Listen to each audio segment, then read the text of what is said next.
All right. I hope everyone can see the screen. Today we're going to talk about SLOG, Serializable Low Latency Geo-replicated Transactions.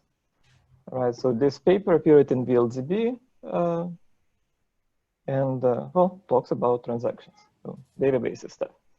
I guess I'll try to quickly define the problem here. Right. So if you have a geo-distributed system, let's say in 4 different regions, right? We may have clients, users that want to transact with this system, right? If you want to have the best performance, you want to transact with, within your region, and you want to have everything in your region. So this user, the TX1 user, she will, transact with her region. If the data is owned in that one region, she can get pretty good performance. The same happens with, let's say, this user doing the TX2 transaction in a different region. But sometimes, like this TX4 transaction user, you may want to transact on something that is not owned by your closest region. So in this case, essentially, you're running this distributed transaction across multiple regions. And of course, the latency between the regions, between the client location and all the regions participating in transaction, going to impact the performance and any additional coordination that you may need to orchestrate this kind of transaction. So SLOG system,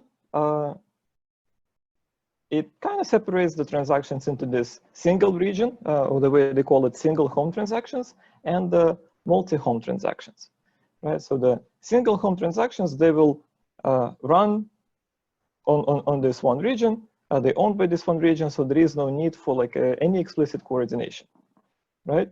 Multi-home transactions, they do require some coordination, but the basic idea is still the same, that the authors of SLOG, they try to use this determinism notion of deterministic execution of these operations by ordering them to run these transactions with as little coordination as possible. And another neat feature of SLOG is that it allows remastering or rehoming of the data between regions, so that you can, I guess, adjust to different access patterns, right? Take advantage of the access locality of your data, something like that. So this notion of determinism is pretty much based on the plan, right? So the SLOG plans the transactions and then executes these transactions according to the plan, right? So each master, each region essentially has its own local log, right? And this log serves as the source of determinism. And the local logs, they will eventually replicate, well, not eventually, they'll replicate to other regions, and they get composed into some global log, global view at each region. So in the image here that I quickly drew up, we have 3 masters, M1, M2, M3, and each master has its own local log. Let's say the I don't know, transactions or objects A1, A2, A3 in M1, B1, B2, C1, and so on.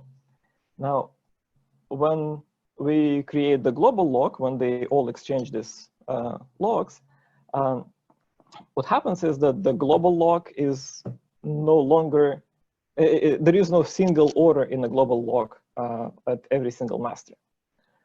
So that may sound like a rather confusing thing, like why don't you have the single order? But the important thing to keep in mind here is that whereas there is no single order, and the transactions, the operations from local logs, they interleaved, there is still a partial order, right? There is a the order from each region, from each master, is still maintained. So we never reorder transactions from each region in when composing this global log. And essentially, this is like the source of determinism in the system. Actually, this is pretty much how the single home transactions work, right? So you have this is the image from directly from the paper. We have 3 regions, and to one region, the transaction T1, T2 comes, to region 0. To region 1, transaction T3, T4 comes. We get them into the region 0 log, region 1 log, and then we have these global logs. They're maybe somewhat intermingled, right? They're not exactly the same global logs, but the point is all the transactions that depend on each other, they're going to execute in the same order because the order of the original master is preserved when the regions reconstruct this global log, right? So, and this is in essence how the single home transactions work. Of course, the question is, how do you know if a transaction is single home or not?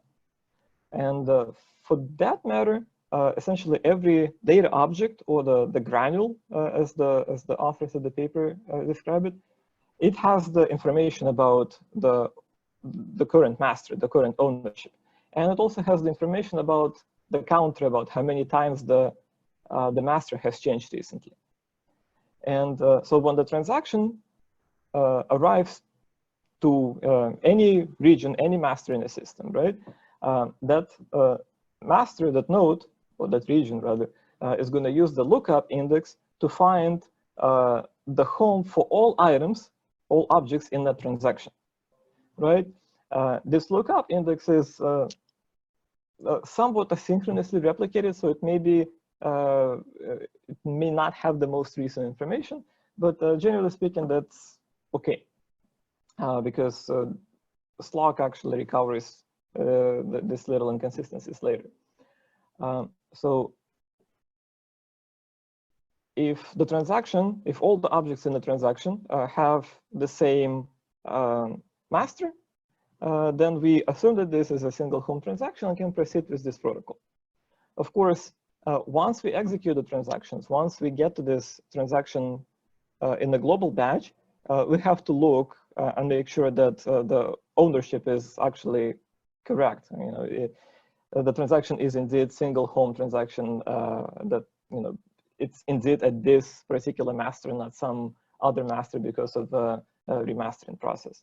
And that counter is used for that purpose, right? So by comparing the counter at which the transaction entered into the system, the first essentially node that did the initial lookup from the index puts the counter in the transaction. So by comparing this counter and the counter that the node about to execute this from a global log has, they can see if there is a mismatch. If there is a mismatch, it means that some remastering has happened. So the transaction needs to get aborted or maybe restarted because yeah, the master changed. So yeah, multi-home transactions, they kind of built on the same idea, right? There are a few important things about the multi-home transactions.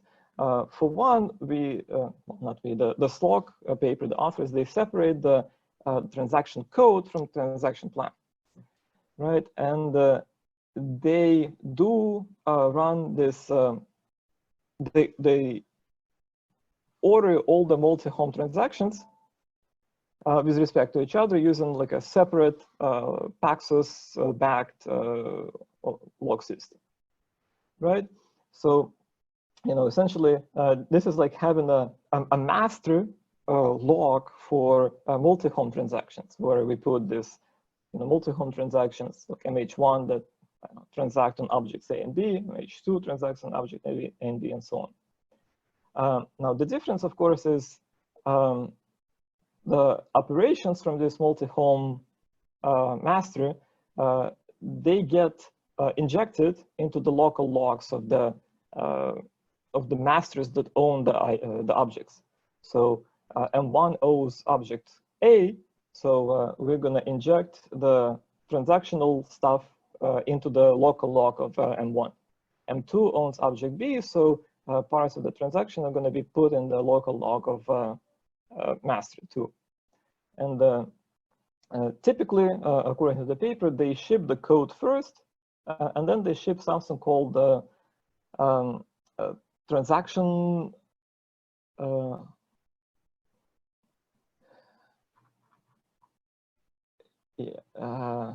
me get the terminology, lock-only transaction, right?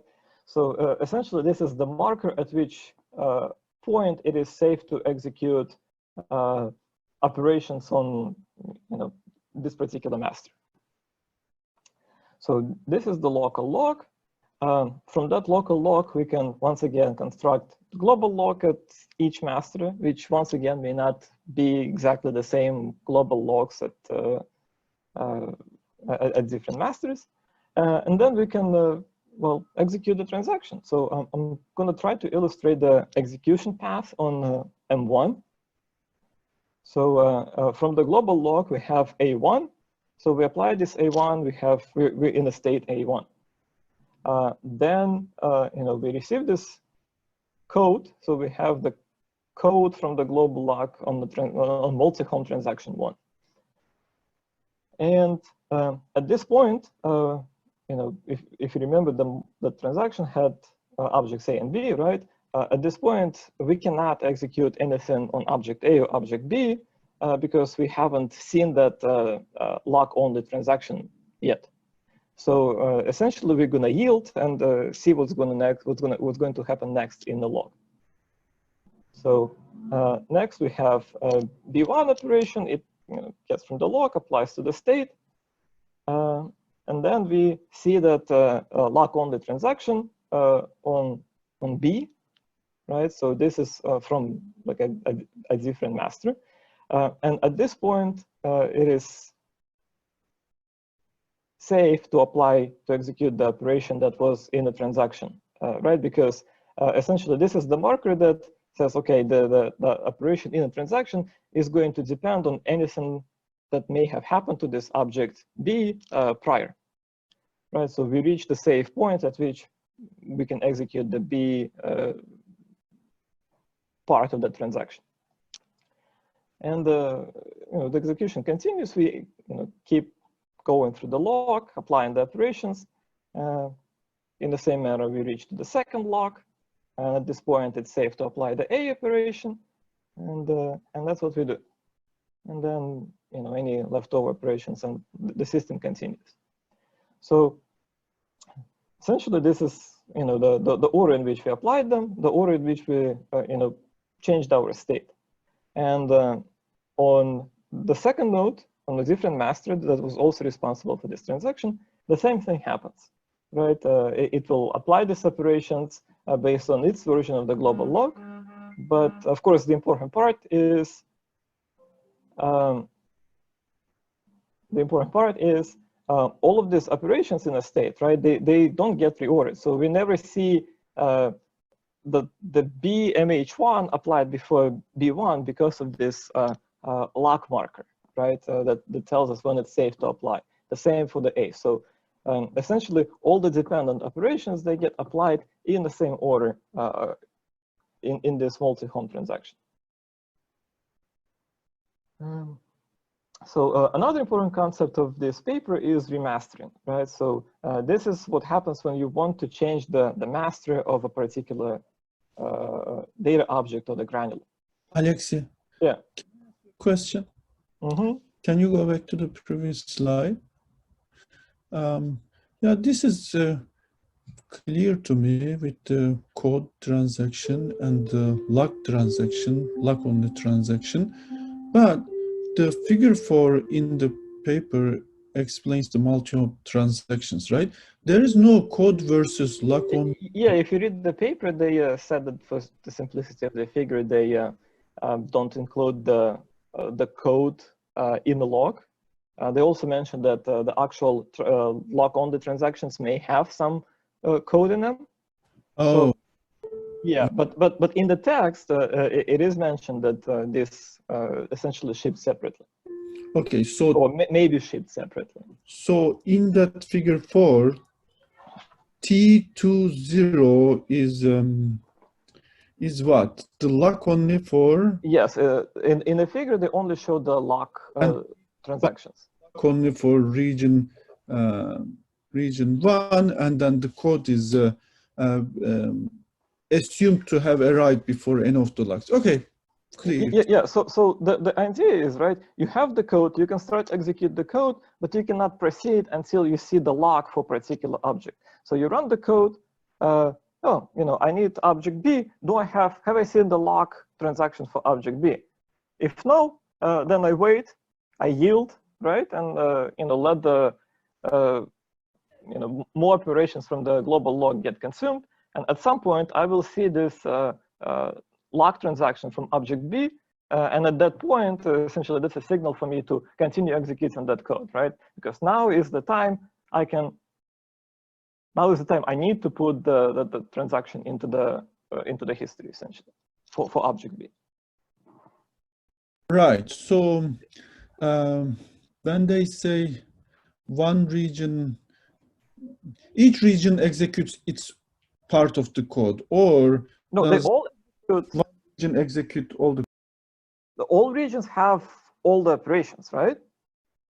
So the importance here is that we execute all the dependencies in the same order at every single region.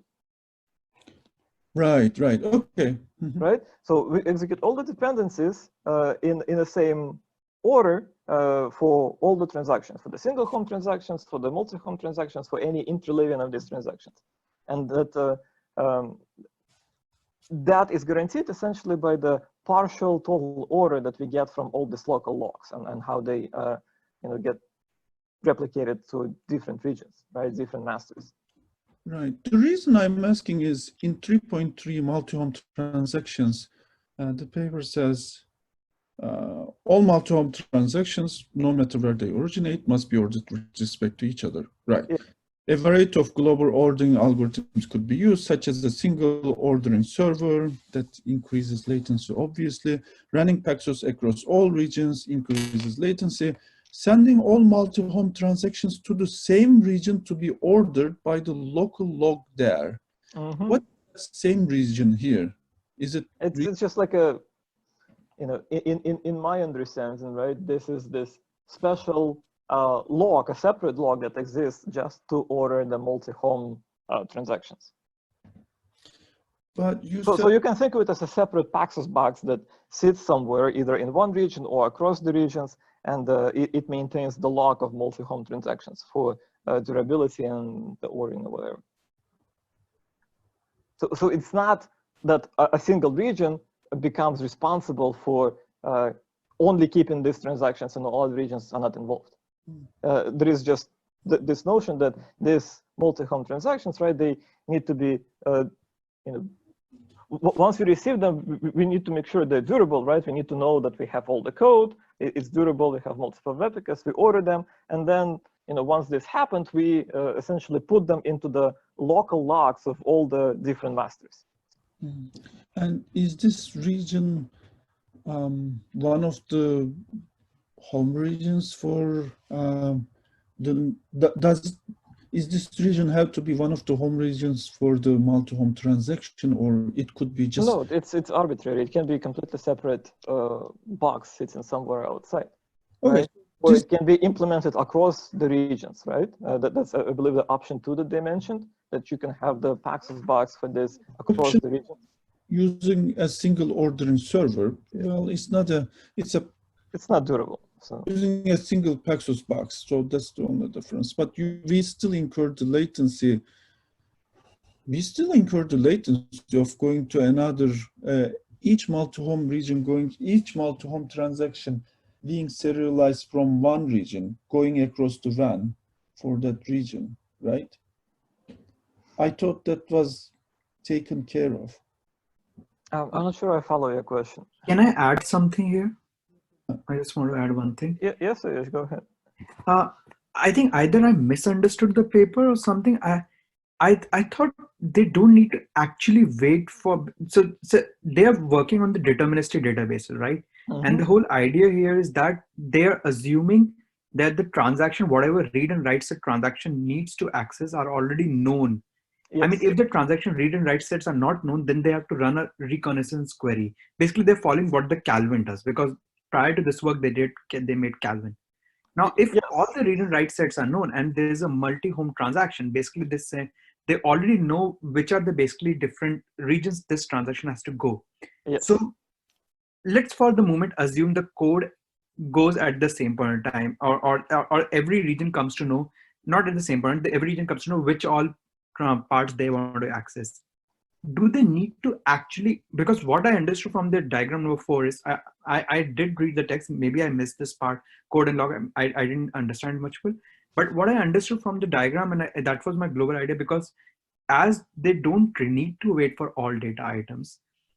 So for example, region 0, it only needs T2's B access to B, and it can always, because it is the master, so it can use that part. And as soon as region 1 requires it requires an access to another data item B, so it can access that data item.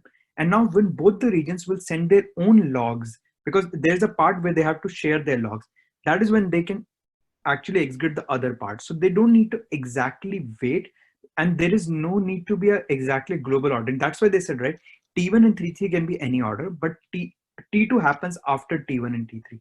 They just need one ordering for that. So I think I in the diagram which Alexei is showing the next slide, both of them have automatically the same order. I don't think so there's a need for same order, because they already have this, everything is known to them prior. If things were not known, yes, it would have required.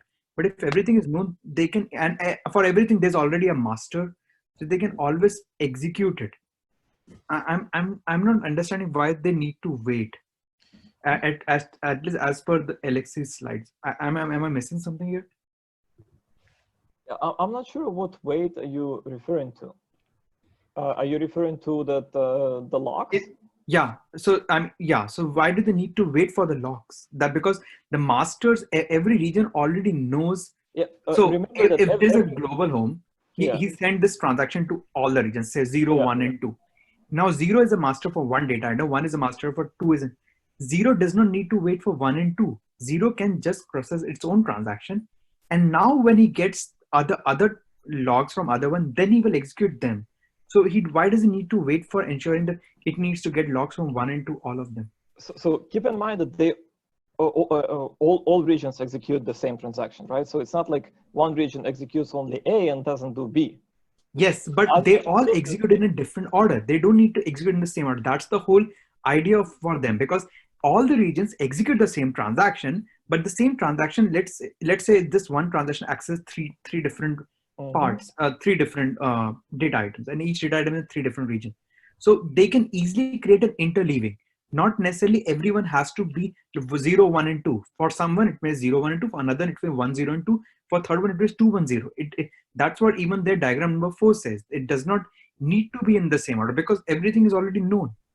Now, you know the read and write sets, right? But you still need to execute things in a proper order. Consider this example. I want to update object B on something that I read from object A. Yes. Right? So yes. At the region that owns object B, I need to make sure that my log on object A is caught up before I even execute that part of the transaction.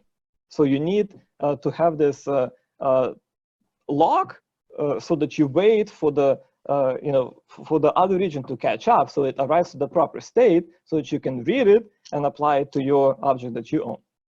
No, but why? Why does it need to wait? Because see, if region 0 only needs to access data item T2, and it is a master for T2. Obviously, it has to access T2 0 and T2 1. T2 says, suppose it is a master for T2 0, and it has to access T2 1 also. It has to execute at some point in time.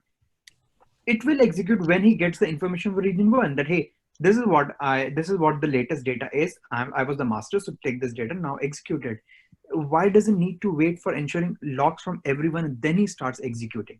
I'm just curious. Well, the master is not, at least the way I understand it, right? The master is not telling you the results of the execution. It just essentially provides the log, the ordering for the items it masters. So it doesn't. But the master also shares the states, right? If the master shares the local logs. Yeah. Yeah, it's not the states, it's the log. It hasn't, it's not the state of the system, it's the log of operations that's going to be applied to the system. Yes, okay. Yeah, right? So you need to make sure that you apply all the needed operations before you can run your transaction, right? So if you want to, if M2 owns B1, right? And B1 says, I don't know, I'm speculating. Maybe okay. I think I got your point. I think I understood what you were trying to say. Basically, their diagram is only considering about the logs, but you are moving to the next stage, which is execution. I think I missed that part because their diagram is mainly, so logs can be created independently, but everyone exchanges their log and the execution has to be in the same order. Yes, the execution of all the dependent operations have to happen in the same order. Yeah, that right? makes sense. And this dependency is directly linked to the mastership, to the ownership. Yeah. Okay. So that is true. The log provides partial Tolver order. If we apply these operations in the same order, we should be safe because of this deterministic notion, right? Yeah. And the order is decided where? If there is a region that needs to serialize all the multi-home transactions, we are paying a wide area network cost for. Okay, these transactions are just, according to the paper, ordered with respect to each other, right? So the actual ordering, because you still need to order them with all the single home transactions. So the actual ordering happens when the multi-home transaction, it's made durable in this Paxos lock, right? And then it's shipped to all the masters, right? Transaction has objects A and B. I'm going to ship it to master 1, master 2, right? A for master 1, B to master 2. They're going to put it in their logs. They're going to put this, the code is separately, the lock-only transaction, they put this in the lock, then they're going to replicate this lock to any other regions that may not be involved in mastering any of the objects in this transaction, right? So maybe there is like M3. And this is how the final order is determined, right? It's not. For single home transactions in figure 3, every region was able to, every single region is able to do this locally, and there is good parallelism, right? There is not sent to the same region to do this thing. And for this multi-home transaction, let's say involving only 2 items. So my understanding from the paper, I still don't know how this exactly works, is it is still done by one of the home regions of this multi-home transaction. So for T2, region 0 and region 1 is home region. One of them puts this into the log, and then Murat, the log is separate. Log. There is a log for multi-home transaction that just imagine a separate box somewhere in a cloud. It just sits there. Once it's there, these operations A and B are going to be forwarded to the respective masters, and that's it. From that point on, this log, the big cloud log, is not touched. Everything else plays out in the same deterministic fashion by the local logs. Okay. So if you ask me, to be honest, you can get rid of the global log. Yeah, I mean that's what I'm trying to. Yeah, and there is the paper, if you remember, M² Paxos, that has the transactions. It kind of has a bunch of local logs as well, and the way they order the transactions is essentially by the version vectors. Right. Yeah, I mean, when I read the paper, it wasn't clear. So to me, it's not totally clear why do you need exactly that, separate Paxos box to order the multi-master transactions with respect to each other, because I think you can get that order you can derive this order from like essentially the version vectors of local logs, the progress of each local log. But it may make sense simple, and it also makes the transaction durable. If you protect it by the Paxos before you even send it to all the masters, it's durable. So you maybe not running the risk of I don't know, a failure that puts you in a state where some nodes received their operations, other nodes don't receive the operations, and the coordinator has died and no knowledge of this transaction. So now you end up with some partial transaction state. I think one of the reasons they're having this global log is because, say, suppose if they didn't have global log, then for every transaction, for example, the client sends a transaction to region 0, then region 0 has to act as the master for that transaction. He has to distribute to everyone. And similarly, every region has to do. So maybe and then they have to again run a whole round to determine what will be the final order of all the transactions. Having like one centralized entity definitely makes things cleaner and simpler. But yeah. Okay, and this could be any of the regions. The global multi-home log could have been located in any of these regions, region 0, region 1, or region 2. Okay. So, yeah, remastering, I guess I'm not going to go into much details, just, it's important if you want to adjust to access locality in your workloads, maybe, right? Change the ownership of data items. There are a few dangers with this. The paper describes that when a client reaches out to the system, right, they do this initial lookup from the lookup index. The index may be too old, right? Maybe that region that has received this transaction hasn't received the remastering request yet and hasn't updated the index. So now essentially we end up with the wrong information. We send the transaction to the wrong region, but the master has changed, so there is a new master. And this is why we need this version counter, right? And we check this version counter right at the time when we ready to take this item from the global log, ready to execute, right? Getting ready to execute. We acquire the locks on all these objects.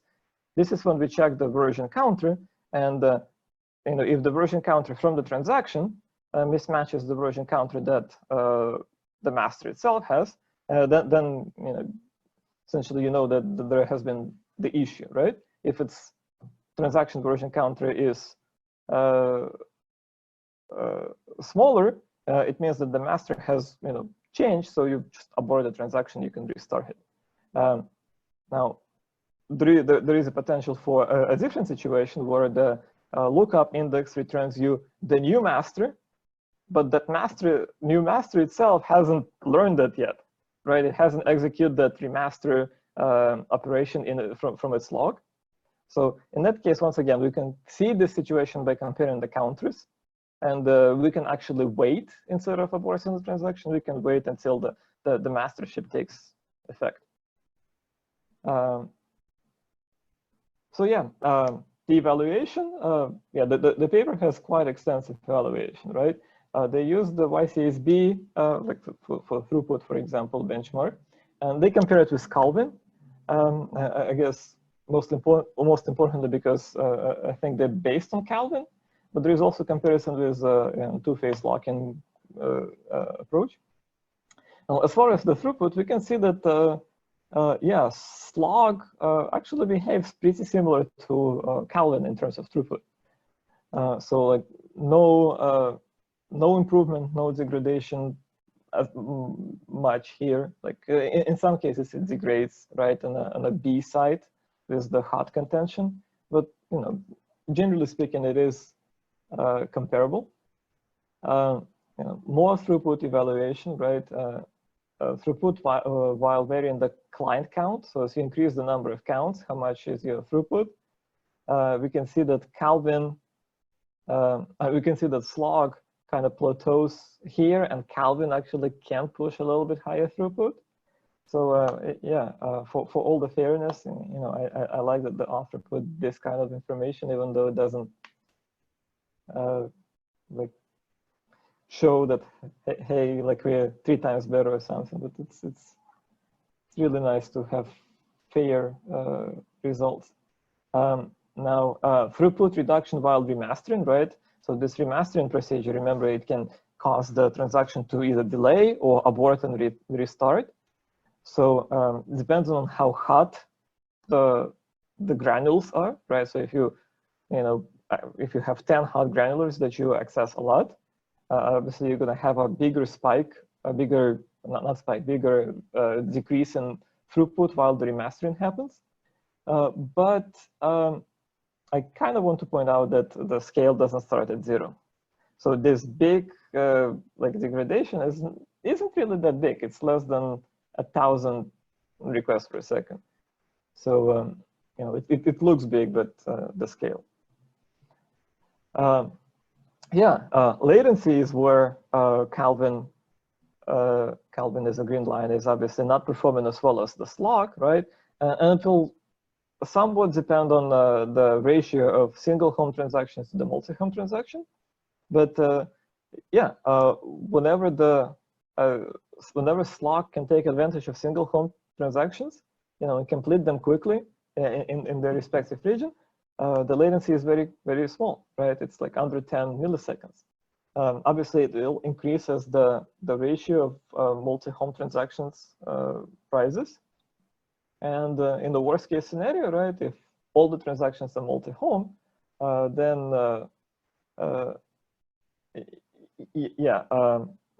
I guess for some operations, for a good chunk of operations, for about, what is it, 55 or so, it's faster than Calvin, and for another 45 or so, it's a little bit slower, but yeah.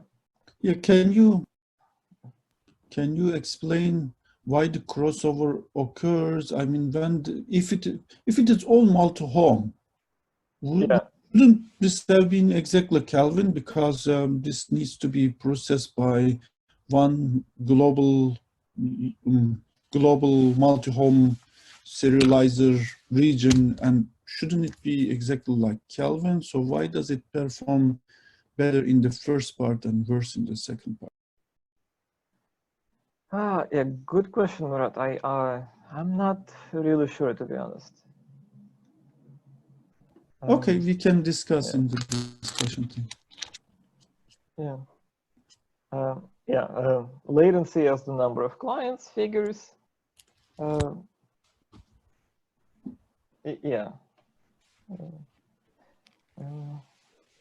The paper had some other evaluations, for example, comparing with the spanner, but I guess read the paper if you want to figure out more. And it's discussion time. I know we went a little bit over the limit, but I guess we already started on the discussion. So.